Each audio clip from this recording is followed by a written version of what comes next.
From the beautiful Finger Lakes region of upstate New York, this is the Dental Lighthouse Podcast. We take questions from anyone in the dental profession and discuss what it takes to win not only in dentistry, but in life. Business, leadership, relationships, parenting, health and wellness, money management, nothing is off limits on the Dental Lighthouse Podcast. I'm Jason Tenori, your host, and have over 20 years of experience to pull from. Learn from my mistakes and let me help you collapse time so you can become the best version of yourself. And what if you felt like you were, let's even just go another scenario. Maybe you are a new owner. Maybe I just bought a practice and I'm taking over, and you've got the old team that was there. And let's say the core values and the way things were run before, not maybe the way I want to do it now.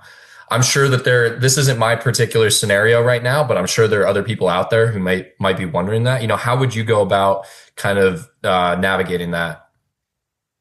Yeah, I mean, that's probably the more common occurrence because it happens every day as a young doc buys an existing practice, right? So when you buy that existing practice, because everyone says acquisitions are easier than de novos, I'll argue that point. But when you buy a practice, yeah, you buy this awesome cash flow and you buy this huge patient base, but you also buy a culture and you also buy a morale and you also buy a team that's set in their ways. So in an effort to change that, it can be an uphill battle. And the practices that we have acquired from day one, even before the ink dries on the contract, we're talking about our core values, and we're talking about that this is how people are going to be evaluated. This is how we're going to live in our work life. And human beings are often resistant to change. Yeah. And I've had experiences where I've lost team members because they did not want to be accountable to this new set of rules. And that's what's so great about capitalism and the United States. Like, cool. Like, as long as I'm being clear with you on the rules that we're playing by and the expectations that I have for you, if you want to be part of what we're doing, awesome. If you don't want to be part of what we're doing, awesome. Like, there's 10 other practices within a 5-mile radius that you can go work at. But if you're going to be in these four walls and you're going to be working with this team, these are the rules that we're playing by. Now, I can say that with confidence because I've done this a number of times. You, on the other hand, if you were going to buy a practice in Columbus and you're kind of walking on eggshells because you're nervous about keeping the schedule full and you're nervous about, your crown prep not being a 2-hour appointment and all these other things, culture, morale, all of these things may be further down on the list, and that's fine. Like it is what it is. But as you start to master some of the other stuff, like your clinical efficiency, like understanding a P&L, you're going to start to realize that setting these rules of the house are so important, because you're going to be constantly putting out fires. You're going to be constantly dealing with a prima donna hygienist. You're going to be constantly dealing with someone that shows up late for work, but nobody says anything. And at that point, you're going to have to come to the realization, okay, I need to do something here to make sure that we're all playing by the same rule book. Yeah, awesome. I think that's a lot. That really helps a lot. I think those are all great points, and I'm the worst. So I'm going to ask you another question, even more pointed into that, is when let's get granular. When you say setting the rules of the house, I understand like what that means, but if you went even another level, how would you have those conversations with them? Would you start with would you get the whole team involved in creating the rules of the house? Would you get their permission with setting the rules of the house? Would you start with maybe why? Do we all come together and it's like, why do we need rules of the house? Explaining all these things. Is that during a quarterly meeting? Is this an annual meeting? Kind of what setting is that done in? Who is involved in that? Or is it just top down? Because I started a club at OSU and I tried to get other people involved early on. I created a bunch of exec positions, and I was just taking anyone, and I was taking feedback on all sorts of things just because it was feedback that I didn't really care about that much, but it was just enough so that they had buy-in. Right. And they felt like they were involved in this thing, and it wasn't just me dictating because I can show up and I can say, hey, I'm the owner now, and these are our 5 new core values, memorize them. I Right. feel like that's a very different conversation than, do we bring in the whole office? Do we bring in at least the leaders of the office, like the office manager, maybe lead hygiene, lead whatever else, and have those discussion about what core values am I proposing? Do they accept them? How do we refine them? Find a middle ground. So I'll just let you run. I think you know what I'm asking, but Yeah. No, I love it. Um, so let's break it down into two categories. Let's say um, vision slash purpose, right? And core values. So I I truly believe that the owner is the one that needs to be casting the vision. Or as Lencioni asked the question, why do we exist? So what do you want out of the now it could be something like to be an anchor in the community and give back. It could be to create the best patient experience in my town. It could be to grow at a where I'm directly affecting the livelihood of team members because I'm able to grow this organization and pay them well and give them a sense of fulfillment and all these things. It doesn't matter what it is as long as it's important to you as the founder or the owner. And in my opinion, and you'll probably get people that argue with this, in my opinion, there's one person that makes that decision. It's you, the owner, right? yeah, There's no feedback. You can't like take a vote. Like, what should our purpose be? Like that's not what we're talking about here. Like you feel you, like that dilutes the clarity. That's your job. yeah. That's your responsibility is setting that vision. Yeah. Right. So we're rowing the boat. Which direction are we rowing this boat? It's you as the owner Yeah. deciding we're going that direction. You can't ask Yeah. everyone on the boat which direction you want to go in. Well, I want to go this way. No, you can't do that. So Yeah. in my opinion, so that's your job. Now, from a core values perspective, it's also your job. But to your point that you just made about the execs that you started in this club at Ohio State, which I love, by the way, um, I want feedback from everyone on the team. So there is that buy-in. Because at the end of the day, if you have 5 core values, 7 core values, like I just want a set of rules that we're all agreeing to behave by. And unless you're a narcissist as the owner, like I think having a little bit of flexibility with what the rules are, with what the values are that you're going to be holding people accountable makes sense to be open to it. And there's so many different exercises that you can do to determine core values. We can talk about a few of them here if you want, but definitely getting the feedback of the team on what are the 5 values that we're going to be kind of graded on or expected to live by when we're at work. I think having the rest of the team give that feedback is exceptionally important. Now, when we say team, what do we mean? If you buy a practice that's, run down, it's got 5 team members and you're trying to grow it, then I would have the whole team, right? These 5 people, we're gonna go out to lunch for a couple Agreed. hours and we're Agreed. going to be like, let's talk it through, right? Well, what's important to us? But if you have a team of like 25 and you get all of them in the room, it's going to be chaos, right? It's hard to get opinions and collaboration from 25 different people. So in that case, I might have a leadership team, or I might have key people that have been with the organization for an extended period of time, or after a month or so of being there, realizing who do people look up to here? Who is the de facto leaders, even though they don't have that leadership title, taking those people out to lunch or dinner and saying, Yeah. this is important to me to kind of define the principles that we're going to live by here. So I hope that answers your question. Yeah, absolutely. Absolutely. I think that does. And I mean, I think you said it unintentionally, but even just taking them out to lunch, part of my question was, when do you do this? Is what scenario is that? And from what it sounds like for you, you feel like we can get this done during lunch. We can have a conversation about it. It doesn't have to be a long drawn out thing where we're staying after work. It can just be a conversation during lunch where we feel like we're all on the same page and writing it down and going from there. Do you feel like you would have the same answer if you were already a large group and you were then acquiring? Because part of the reason I'm asking this is, I have entrepreneurial interests, hopefully one day. And there might be a scenario where I own a couple practices, but I'm buying one, and then we're trying to get their culture in. So would it kind of be a similar thing, like take those guys out to lunch and kind of explain to them how it works? Because at that point, they're kind of just having to take it. They're not given the chance of like collaborating on the feedback the way that we are in kind of the de novo situation that you're describing, versus more of an acquisition scenario where I think that's where you would argue that de novo or acquisitions are harder in a lot of ways. Yeah.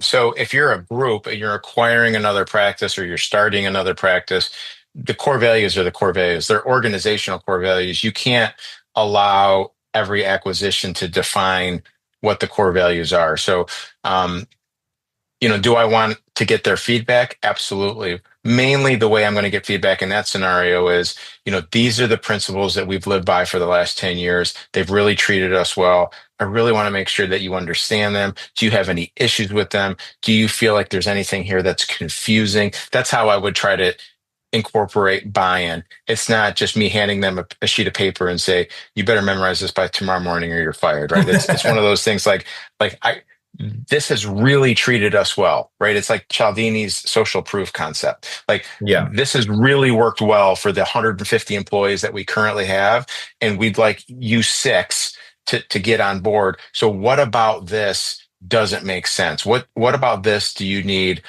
further explanation or clarification on? Yeah. And one of the other things I wanted to talk about, and I feel like we're going towards this, was when you were, I'm sure you've done an acquisition or two in your life. Are you screening for that during your acquisition process? Is there a way that you're screening for that? Or even, I guess I would say in a hiring scenario as well, how are you? I know this conversation started with feedback, but we've kind of gone in the direction of setting the standard, creating a culture that allows for easy feedback as long as you give it from a place of love. Are you looking for these kinds of things during the hiring process, during acquisition? What kinds of things are you looking for and how are you looking for that? Such a great question. I will tell you that I've made a lot of mistakes here. Um, Oh, I know. um, how do I phrase this?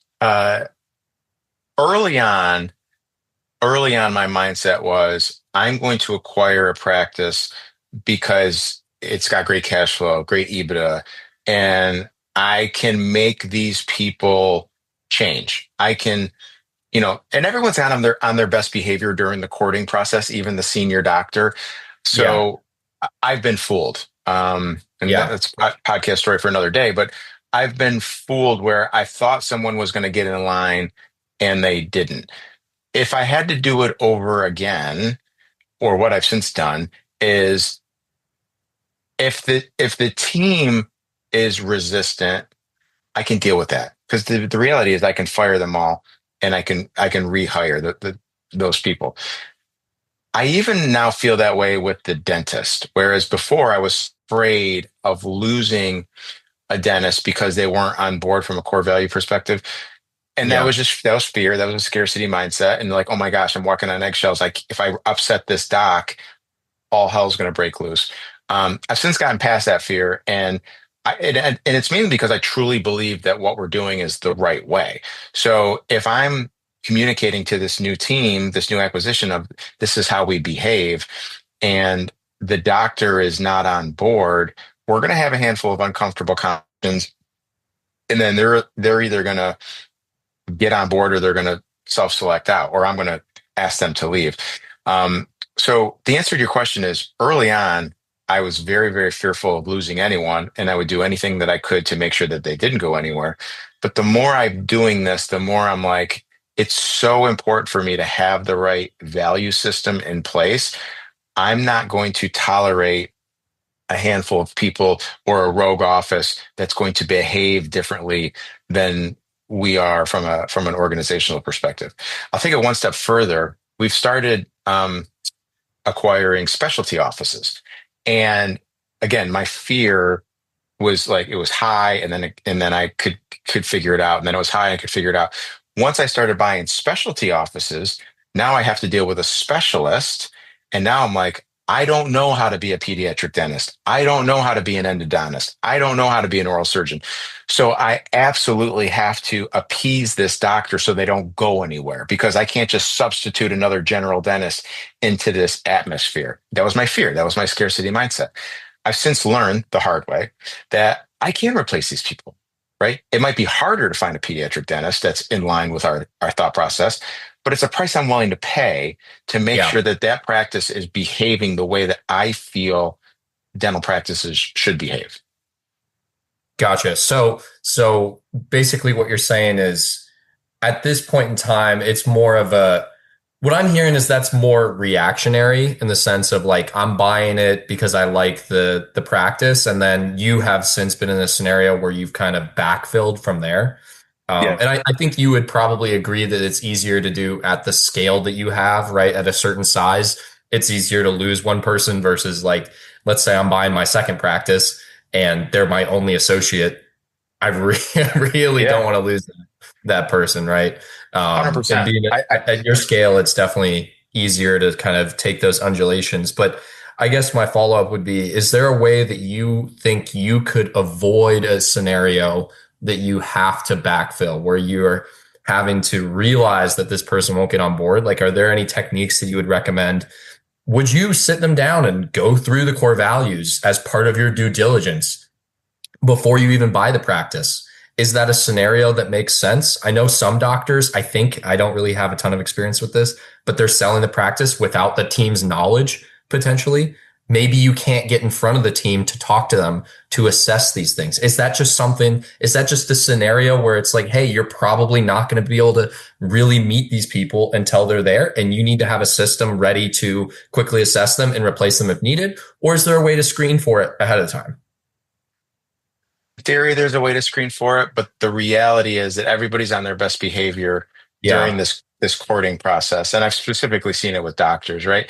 Doctors will, selling doctors will lie, will mislead, will do whatever it takes to kind of get the deal done. Yeah. And then their true color. And I'm not saying every doctor, but I've had situations where that's happened. So is there a screening process? In theory, yes. The problem is that, just like an interview, some people bring their best to the interview, and then once you hire them, you're like, "Whoa, I made a mistake here." From Yeah. a screening process, even with like dental assistants, treatment coordinators, my HR people will tell you that we are throwing the core values in their face from the initial Zoom screening. So we're talking about it from day one, so they know that we're really, really serious about it. And we're more willing now to take a chance on someone because our onboarding has gotten so dialed in that if after 2 or 3 weeks we realize that we made a mistake, we just cut them loose. Like it's not an issue anymore. But to your point, when you're one practice or you're trying to figure it out, at least speaking from my own lived experience, I would hope that I could change someone. I would hang on to someone way longer than I should have, and then ultimately letting them go a year later when I should have let them go like a month into the employment agreement. So, you think that you think in theory you'd like to screen for it, but in practicality, it's something that you're more just going to need to have a system for training. And the larger you get, because I'm sure most people listening to this podcast have, goals to be entrepreneurs as well, or own a couple practices, have some amount of scale, that the more scale you achieve, the easier it is to move faster with cutting ties and then replacing that person. Yeah, 100%. So I've talked about this with a couple docs. We have 8 practices now. I have 160 employees, and it's a lot, right? But the hardest time for me was in that 2 to 3 location Yeah. scenario, because I was wearing a ton of hats. I was wearing the HR hat. I was wearing the chief clinical officer. I was wearing all these hats. I wasn't good at any of them. And a bunch of my team was. Now, to your point, we have enough resources where if I need to let a doctor go today, I can ask another 5 or 6 doctors to kind of keep the boat afloat for the next couple months while I find a replacement. Like it's a non-issue. But Yeah. when you're at that 2 location, 3 location, 30 employee, it's way harder, to the point where if I had to do it over again, and this has been my advice on some of the interviews that I've done on this show, is I would have grown a flagship office big enough to be almost like 2 or 3 practices within this flagship, right? Like 20 ops. So you're kind of figuring it all out in one location. And it's You're just, insulated at that one yeah, spot. yeah, it's just exponentially easier. If you lose a doctor in that one huge flagship, it's not the end of the world. You don't have to like close down the office, right? You still have 2 to 3 other doctors that are in that location. So that's what I should have done. I should Mm. have gotten a flagship office if my aspirations were In entrepreneurial. an ideal scenario. Yeah. And that's what I've advised a lot of people to do is like, okay, I'm ready for my second location. I'm ready for my third location. And their first location is a 6 operatory practice that's doing really well, but they want to open another 6 operatory practice a half hour down the road. And then I start to ask the right questions. Well, what if that associate is sick one day? Who's going to work at that office? Well, I'll work at that office. Well, then who's going to work at the flagship? So they're just like, oh shit, you're right. So Yeah. I would get your ducks in a row from a large flagship office, figure out HR, figure out IT, figure out marketing, figure out human capital. And then you could start to talk about secondary and tertiary locations. And it's a lot easier to kind of cover for each other when you have a flagship that's a pretty big animal. Yeah. Interesting. I've been listening to dental podcasts since I was in high school. I don't think I've ever heard anyone say that, but it makes so much sense. I know that's not the original topic of this conversation, but I think that it makes a ton of sense. And I think that's great advice if you care what a fourth year dental student thinks. But I think Well, that's of course some I great care. advice that I will definitely remember and I will definitely take into consideration. And hopefully someone else does. I know we don't have a ton of time left. I don't know how we're approaching an hour. Do you mind if I pivot more back to some of the original questions that I had that are kind of pointed? Yeah, I mean, just to be, super honest with you, I have a one-on-one coaching call in 10 minutes. So, and I Okay. don't want to be Yeah. tardy for that. So let's Yeah, get as much done as absolutely. we can in 10 minutes. Yep, absolutely. We'll go speed round. How about that? Whoa, speed round. Sweet. Sounds Um, amazing. so do you feel like there needs to be a difference in the way feedback is given based on rank, in the sense that, like, can assistants give a feedback to their doctor the same way that a doctor gives assistants feedback? Does that make sense? Like, does it go both ways the same? Should it look equal in your mind? Do you try and create a culture where it goes both ways? 100%. So Yeah. again, that's what peer-to-peer accountability is all about. Doesn't matter your rank, where you are in the org chart. You should be able to go up, down, lateral, and it's all the Yeah. same thing. It starts from a framework of like, I'm trying to help you. I'm trying to have you be better. I'm trying to create a better patient experience, a better business, a better culture. And that's why I've developed the courage to have this conversation with you. Now, Yeah. how that feedback is received is a completely different animal. If you have a doctor that is on a soapbox saying assistants don't talk to me like that, then you have a culture issue with that doctor, right? So Okay. Yeah. then you need to loop in me, the owner, and say, hey, Jason, I've tried to talk to Dr. So-and-so a couple times about how he's not listening to patients when they give their chief complaint, and it's leading to lower case acceptance. He wasn't really receptive to my feedback. Is there any way that you can talk to him? And of course, yeah. So I'll go have that conversation. But I always want the peer-to-peer accountability conversation to be the initial step. And that's really, really hard for a 22-year-old dental assistant or for Exactly. a 20-year-old patient advocate. But it's just through constant coaching of like, you're important here. What you see, we value, and you are able to give feedback just as well as anyone else here. So don't close up. Don't push your head down. Like, you're seeing things that other people are not seeing, and your feedback to someone else is extremely valuable. Don't hide your magic. Share it.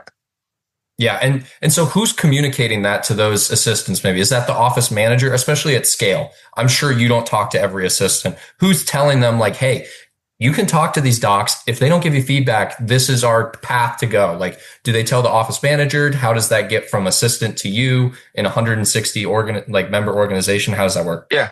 So it starts with me messaging my leaders. I have 20 leaders in the organization, and I'm constantly beating that drum, peer-to-peer accountability, peer-to-peer accountability. So then these team leads, these 20 team leads, continue to cascade that message to their teams. So when a 20-year-old assistant comes to the lead assistant and says, Dr. So-and-so is doing this again, the first question the lead is saying is, what did they say when you talk to them? Oh, I haven't really talked to them yet. You need to go have a conversation, right? And let me know how that conversation goes. If it's well received, awesome, high fives. If it's not well received, awesome. We'll loop in the office manager. We'll loop in Jason. We'll loop in the lead doctor, and we'll get this taken care of. But we're always, you've probably heard the story about employees coming into the owner's office with all these problems, and the problems are actually monkeys, right? And all of these monkeys are putting the monkeys on person's you. back. Yep. Yeah, like don't Yep. take those monkeys, right? Yep. You have to like give it back to them. Be like, no, I understand they have this problem, and I'm so glad that you brought it up. Help me understand what you need to resolve it, right? Do you want to role play? I'll be the doctor, you be the assistant. How are you going to approach me? That's what true leadership is giving the team members the confidence to like go into the storm, to have these conversations based on a position of love and of curiosity. Yeah, and that's awesome. I'm going to keep going speed round because that's what I said. Just respect your time. Speed round. Feedback, making it feel appreciated. Is that something you guys do? Is there a good way that you like to go about that? Because there's sometimes when feedback is great, but let's say you respectfully disagree and you're in a position where you're the one that makes the decision on whether or not that gets implemented. But you still want that assistant or that hygienist or maybe even a doctor. Maybe you're in a situation where you got a lot of doctors and they want to feel important too. How do you say no, but still make them feel like they want to continue to get feedback? A good question.